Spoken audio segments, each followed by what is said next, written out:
So generally, we rage against the machine when it comes to the national media jabroni haircuts, but sometimes they get it right, like just a smidgen of right. It's like when you're golfing and you finally hit a drive straight down the middle, 300 yards, but then you just shank the second shot and you're off into the rough. That's exactly what ESPN's NFL Nation Week 6 Power Rankings did for the Minnesota Vikings, where it was a little bit of praise, but then a smack. Like, they offered us their hand in friendship, and then they just smacked that all on the floor. So let's dive into this, shall we? So Chiefs at 1, have no problem there. Actually, I have no problem with most of the rankings, but the Chiefs at 1, Bills at 2, Eagles at 3. So I understand.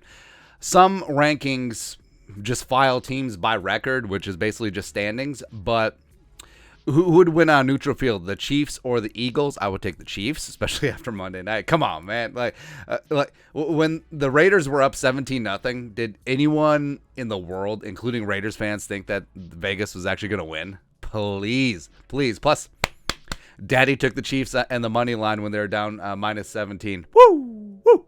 Let's go. Sorry, I can't hear you. I'm too rich right now. Then you got the Bills at 4-1, sure. So the Eagles at 3. Now, I think generally these are people's top 3. Order varies, but it's fine. It's fine. And once we get to our official power rankings, the most accurate power rankings in the known universe tomorrow morning, you'll see. And it's interesting because we also have the Vikings at 4. So our weekly semi-satirical power rankings, when they line up with the national media jabroni haircuts, it's odd, right? It's a little like, it makes you feel uneasy, but it sort of is what it is. But read closer, because if you just headline skim and you see the Vikings at 4, like, ooh, ESPN actually getting it right. But chance to make the playoffs, 76.9%. Fine. Chance to win their division, 34.9%. So, all right. So first off, how are the all right? So Vikings 4, fine. How are the Packers still 8? Right. The Packers lost to the friggin' Giants, and they're still at 8. And the listed chance to win their division, 64.7%, which is just garbage. Like, honestly, are you friggin' bleeping me right now? Also, how are the Packers allegedly 3-2, and they're still ahead of the Giants, who are 4-1, and they beat them in the head-to-head? It's crazy. It's crazy, man. It just boggles the mind. Well, first off, the winning of the division, 64.7% for the greasy grimy Green Bay Packers. Vikings, 34.9%. You know, the Lions and the Bears split like 1% chance, but that's not going to happen. But looky, what happened? What is going on here? The Vikings alone at the top. It's a long way to the top if you want to rock and roll. They're a game clear of the Packers. Also have a leg up in the head-to-head. So I'll take that wager. I will take that bet. And sometimes we don't win bets. It's like when the Vikings missed the playoffs last year. I have the world's smallest Green Bay Packers owner of certificate back there, which I should transfer to Justin Jefferson because it's clear that he owns them. Absolutely, man. But okay. Okay, and then the write-up, that's not it. The write-up is from Kevin Seifert, who's not Carl Gerbschmidt. The Vikings already have an excellent chance to make the playoffs thanks to their hot start, but they need to overcome a late fourth quarter deficit in each of the past 3 games, and that pattern probably isn't sustainable over time. But what I interject with is, or counter with, or my rebuttal is that, hey, the Vikings have won these 3 close games. In recent years, they would have lost these 3 close games. So they're learning to win ugly. They're learning to win late in games, which is great for confidence. And when you're stuck in one of these games later on the season or the playoffs, it's been there, done that, got the T-shirt. It's like the Chiefs. You think the Chiefs sweat when they're down double digits? No.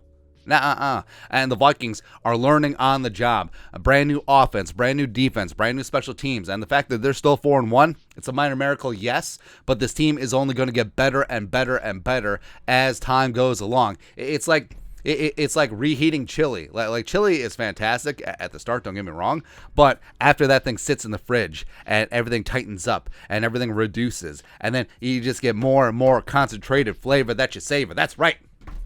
It's going to be the Vikings later on in the year. While it's an excellent sign that the Vikings had the confidence and leadership to surge back into the lead in each instance, that's what I just said. They'll need to produce some steadier performances in the second half to ensure that they're playing with the lead and not leaving it up to the other team to take advantage. But, okay, sure. 34.9%. Like, ESPN analytics, please. Child, please. Again, look at these standings.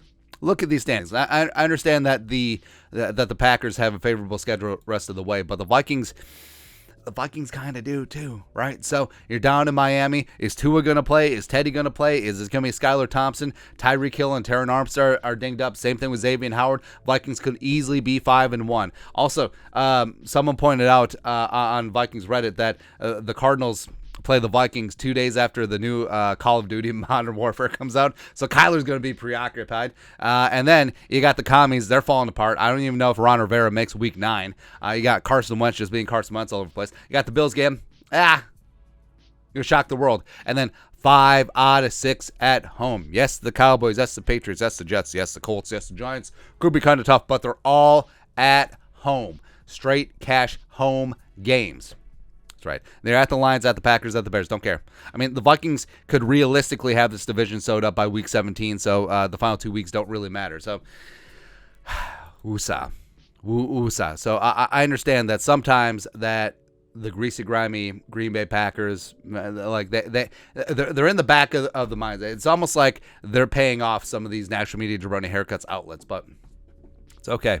It's okay. Like, hey, after the Packers end up 6-11 on the season, like, where do you think they're going to be in these rankings? Number 10? It's like, oh, they dropped 2 spots. Oh, please, child, please. But your thoughts are thoughts. ESPN, they got it right for like a nanosecond with their new power rankings on the Vikings, but then they got everything else wrong. Let us know your thoughts and our thoughts in the comment section below. Subscribe for daily Vikings takes. Once we put the work, put a little something in the Venmo. But until next time, Skol. Production value.